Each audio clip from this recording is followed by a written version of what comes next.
امامعلی رحمان یا بعضی از وزیران اون فکر میکنن که اگر به خارج مهاجر شدن این نه دانش دارد که استاد دانشگاه شود، نه تجربه سواد نوشتن دارد، نه یگان کاری از دستشون در خارج میاد، نه زبان خارجی رو میدونن.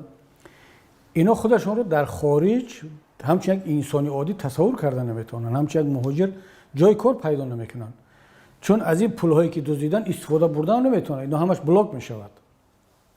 وقتی که بانک ها بلاک شد، صورت حساب ها بلاک شد، به حساب ملت میگردد. اینا باید بیاد یک کار کند، برای کار کردن یا دانش در کار، یا زبان دانستن در کار، یا هنر دیگر در کار که اینا ندارن. بنابراین اینا یگانه جایی که اینها میتوانن کار کنن تاجیکستان است. با راه دزدی، با همین بیسوادی، با همین بیدانشی، فقط در یک کشور دیکتاتوری میتوان حاکمیت کرد و کار کرد. بنابراین همین اینا از این میترسند که باید کشت غارت کرد تا آخر در داخل کشورمون در حاکمیتمون.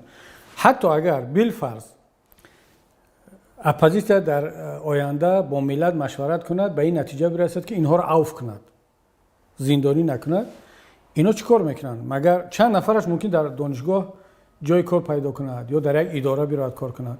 امامعلی رحمان چیکار میکند؟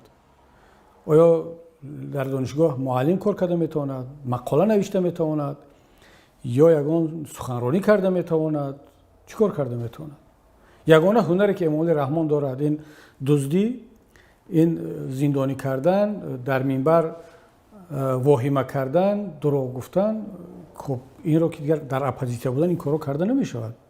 در اپوزیسیا که باشی باید حلال مهنت کنی که حکومت کمبودیت رو نیابد.